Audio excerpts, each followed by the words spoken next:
Hey, hi, hello, and welcome back to Heart Chakra Wednesday. I'm Tara Priolo Studio. I am your resident Black biracial multi-passionate musician. I talk about the ish that nobody wants to talk about and push you to do the same. Hallelujah. Okay, as you may notice if you watched yesterday's, I am in the same outfit because I am pre-recording. So I'm going to read you a We the Urban now that I've got my audio working, and then we will go into the rest of the good stuff. All right, so here's the We the Urban post. To those navigating a chaotic year, I hope these last few months of the year bring you peace of mind. No, that's not what it says.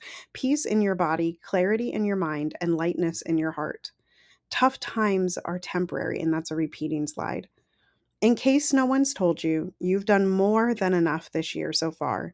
You've shown up, you've kept going, and you've handled more than most will ever know. You deserve to be proud of how far you've come, and you're worthy of all the good things coming your way. One small step at a time, love. Say it with me. This year has tested me in every way, but I refuse to let it have the final word. Respectfully, your nervous system must come before their notifications. It's not disrespect, it's self-protection in a culture that confuses unconditional access with love. Certain trauma responses once kept you safe. Now they keep you small. Thank them, then gently let them know their job is done. It's time to grow. Hear me very clearly. Your efforts will bear fruit. They will. Keep going. I'm sorry if your grief, your joy, your depth ever felt unwelcome. Nothing about you is an inconvenience.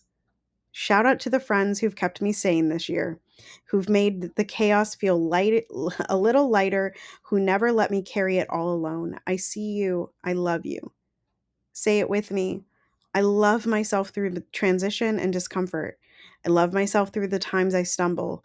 I love myself through my mental health episodes. I love myself through times of loss and grief.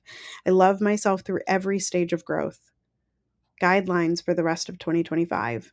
No beating yourself up over the past. Nourish your body with healthy choices. Protect your joy at all costs. Feed your focus, starve your distractions. Pour your soul into every endeavor. Value and protect your time. No settling for less than you deserve. Don't just think, act. Forgive yourself daily. No neglecting self-care. Let go as a form of empowerment. Less expecting, more accepting. Practice gratitude daily. No accepting less than you deserve. Give back to your community.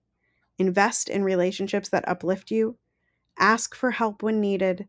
And flow with the highs and lows. Don't give up on yourself.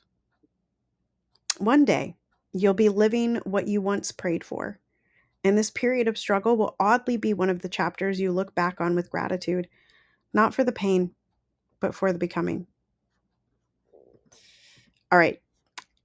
Today's chakra, when you're listening to this, is the heart chakra. The mantra is I love. You can put in the comments now what you love. I'm going to give you a little bit. This is the fourth chakra.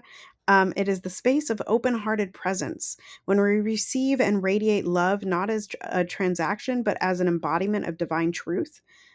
Anahata means unstruck or unhurt, reminding us that love at its core is boundless and eternal, untouched by fear. It's, of course, near your heart. That's the location. The element is air. The color is green, sometimes pink, which is self-love. The themes are love, compassion, forgiveness, grief, unity, relational healing.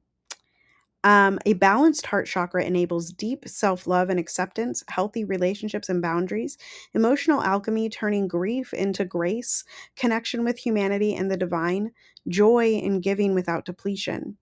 Practices. Here are some practices to open and harmonize Anahata, or the heart chakra. Heart-centered breath work and meditation, loving kindness practices, service to others without attachment, inner child healing and forgiveness work, vocal toning, singing, or speaking with heart intention. Yes, yes. And then, of course, we have this week's theme, which is empowering others. And here are the 10 questions. How can I model love that empowers others to love themselves? In what ways do I extend compassion that strengthens others, not just comforts them? How can I empower others to forgive and release burdens? What does it mean to lead with heart in a way that uplifts the collective? How can I use kindness as a radical tool for empowerment? How do I balance compassion with accountability when empowering others?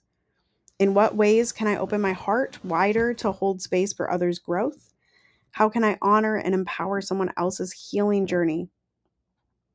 What role does vulnerability play in empowering love and leadership? And how do I remind others they are already enough, worthy, and loved? My answer to a lot of these questions is teaching the overflow principle, and that no one can take from your principle, and only to give from your overflow. If you do not have your overflow, then do not give. You know? That's just that. And if you want to know more about that, you can find that information in my first masterclass, which I haven't reposted yet. I got to get on that. But anyway, it's in my first masterclass, and you can find that at tarapriolo.com/links, but you can also get to at lovedandlovable.bio.link, lovedandlovable.bio.link, and clicking on Tara's website. And with that, from all of us here at Love and Action Network, especially our leadership team at PoppyWada33, at Andre in the Flow, at Tara Priolo Studio, continue to be anti-racist, be safe, wear a mask, make good trouble, do good work. I love y'all hardcore. You are loved and lovable, and nobody can change that. Not even you. Joy. Yes, joy is our revolution. Step into it, belong to it, and walk in it today. And I will see you very soon. Toodles.